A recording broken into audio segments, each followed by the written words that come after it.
When you're looking to improve the performance of a car audio system, it is a no-brainer that upgrading to aftermarket speakers is going to have its advantages. But just as important, if not more so, is correct positioning of those speakers in the best locations in the vehicle. In an aftermarket system, there are many options for where we can install speakers, especially as we add custom modification into the mix. But what are the benefits and drawbacks of each of these different speaker locations? How can you correct some of these drawbacks and make the best use of each of these locations in order to get the best system for you? That, my friends, is coming on up, but really quick, I do want to give a shout out to our show sponsor, Crutchfield, because they are an excellent solution for determining what factory speaker locations exist in your vehicle and what size speakers fit those locations. On the Crutchfield website, simply enter your year, make, and model on the vehicle selector, and for qualifying vehicles, you will see this information and can easily shop for speakers that will readily fit. For qualifying vehicles, they also include speaker adapters and speaker wire harnesses. And better yet, Crutchfield has hooked up our community with a special offer so that you can save on your next car audio purchase. If you want to learn more, check out the links down in the video description. So the first location I want to talk about is, of course, the doors of the vehicle. This is the most common location that you're going to see speakers, and it has several advantages. Typically on the doors, you're going to have a large chamber size, if you will. The inside of the door sort of acts as an enclosure. Obviously, it's not completely airtight, but the point is that it's larger, which allows us to oftentimes use larger drivers that have more cone area and successfully achieve more low-end output out of the door.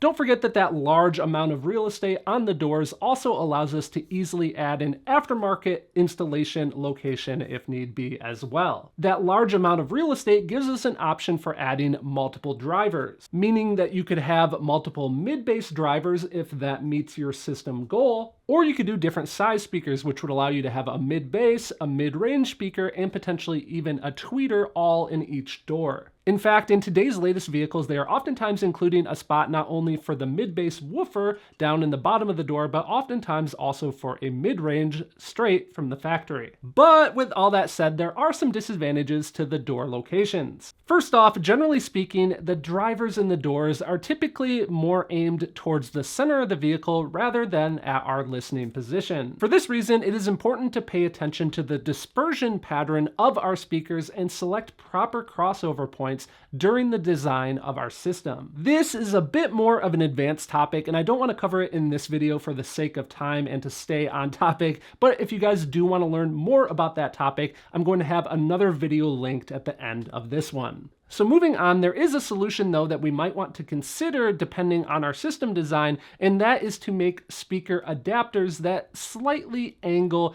the drivers to point them more at our listening position. Another option is to pick speakers that have features that help account for this issue. As an example, there are some coaxial speakers on the market that have a rotatable tweeter in that two-way setup so that you can aim it more on axis with your listening position. Another disadvantage of door locations is generally there are far more mechanical devices within the doors that can interfere with your installation. There's things like window motors and switches and door handles, and you also always have to make sure that you account for the clearance of the actual windows coming down into the door cavity themselves. All of these little mechanical devices and different parts in the door also make them far more prone to vibration and resonance noises, so we always want to make sure that we properly sound treat the doors as well, which can add some more installation time. Finally, on the inside of the door locations, they do tend to be more prone to moisture issues, so you're definitely going to want to make sure that you pick high quality speakers that are designed for use in a car audio environment, or you're going to want to take precautions and somehow protect the speaker from any of that moisture. The next location in your vehicle to consider for speaker placement is the top corners of the dash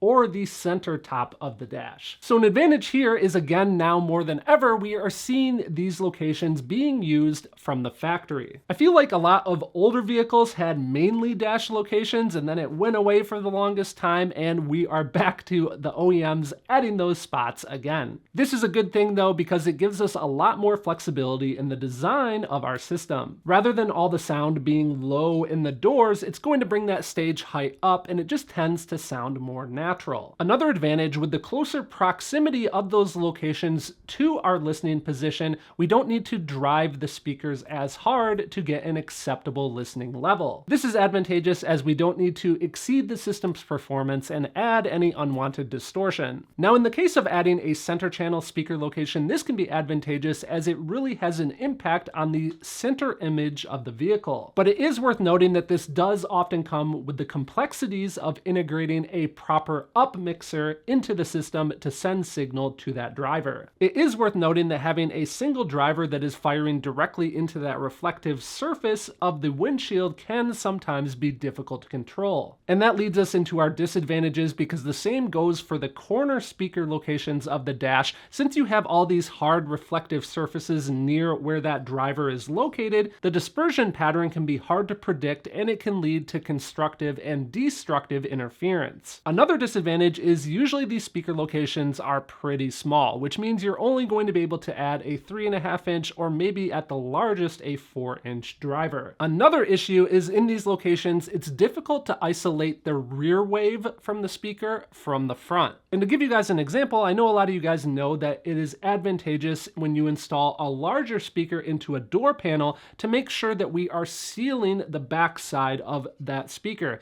That way we don't have any of the rear wave interfering with the front. We want to make sure that we guide the wave through the grill in the door panel. That way we don't have any destructive interference bouncing around inside the door. The same goes for our dash locations, but the problem is a lot of times the OEM manufacturers, what they'll do is they'll just have a little mount for the speaker up in the dash, but then there'll be a ton of holes that just go down into the dash to access other things, or just because of the molding of the plastic on the dash itself. The point is, they don't often properly make sure that they seal the top of the dash so that we only have the front wave being exposed to our listening environment. So this is something that you might need to address in the installation of those locations. The next location to discuss is the rear deck in trunk vehicles or the rear lift gate in an SUV. Now again, these locations are quite common from the factory, and they're also larger, which allows us to add a larger driver into those locations. The fact that these locations is large allows us to oftentimes add an aftermarket location if we need to, and it also allows us to achieve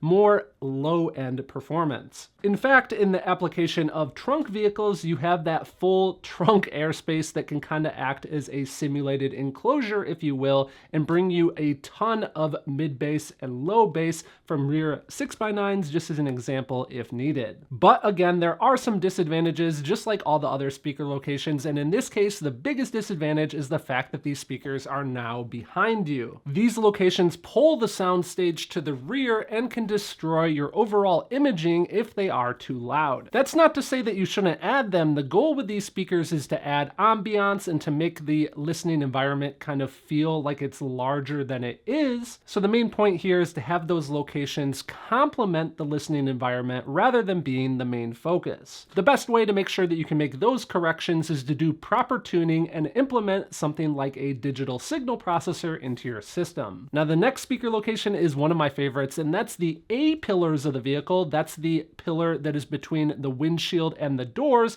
or the sail panels of the vehicle, which is that small little panel that is up top in the corner of the door nearest to the A pillar. An advantage here right off the bat is it is quite common nowadays in larger vehicles to see an OEM speaker location, oftentimes for a small little tweeter in those locations. Much like the locations on the top of the dash, having speakers in this location on the vehicle helps to raise the soundstage. The other huge advantage of the A-pillar and sail panel locations is they are very easy to modify in vehicles, and that's because we can simply pop out that little panel. It's oftentimes not very expensive if we do need to replace that panel and get a new one from the dealer. But the point is, these locations are easy to modify in order to add a small mid-range driver and a tweeter. And the best part of that modification is we're not only just adding a speaker location, we can also directly aim these speakers exactly where we want them for the listening environment in the vehicle. But again, with all that said, there are of course some disadvantages. First off, like the dash locations, you again have hard surfaces like the windshield and the dash itself that can cause reflections. That's something that we're going to need to address, and something else we need to consider is, again, now these drivers are much closer to our listening position. location. This is something that I see quite often. Guys will install aftermarket tweeters up high on the dash or in the A-pillars, and they'll complain about how the tweeters are now too bright. For this reason, when you're picking out a component set of speakers and you're going to be running them passively, you might want to look for a crossover that has the ability to attenuate the tweeter by simply moving a little plug like this. Or if you are running active, you're going to want to make sure that you attenuate the volume of the tweeters by using a digital signal processor or adjusting the level output on the amplifiers themselves. Another speaker location to consider is in the kick panel of the vehicle. What is considered the kick panel? Well, that's the little area next to your feet if you're sitting in the driver or passenger side of the vehicle, and it would be located on the side that is closer to the outside of the vehicle. The advantages of the kick panel locations is this is one of the best locations in the vehicle to have speakers that are equidistant from our listening position in the driver or passenger seat. The kick panel speaker location, though, is quite uncommon to have from the factory, so oftentimes you're going to be making something aftermarket, which does offer the advantage that, again, we can aim the speakers as needed. But again, just like all the other locations, there are disadvantages. Like I mentioned, it's quite rare to have this location from the factory. Using this location can also oftentimes interfere with other important vehicle functions, like a trunk release lever or one of those e-brake pedals that you oftentimes have located down there that you have to push on. And frankly, by having a kick panel location, it's not called a kick panel for nothing. It's going to oftentimes be in the way of your footroom on the vehicle. This can lead to the speakers being kicked by passengers or service people that don't know any better. If you are using this location, you are definitely going to want to consider adding a grill. Other disadvantages, do remember that this can potentially lower the sound stage, again, depending on the install and system application. Also remember that the kick panel location is oftentimes not the largest location in the world, so if you are doing something like a little sealed enclosure using fiberglass techniques, you potentially aren't going to have a whole lot of mid-bass reinforcement. Ultimately, no matter what speaker location you do end up deciding on, you need to make sure that you're taking into account the proper installation procedures. There is much more to this than simply bolting the speakers in, so if you guys want to learn more, I definitely recommend you check out this related video here on screen. Don't forget that you can learn exactly what speaker sizes fit your vehicle from factory with our show sponsor Crutchfield. Learn more at the links down in the video description. A big thanks to them along with Jerry and the Patreon membership team for making these videos possible, and thank you guys for tuning in and watching.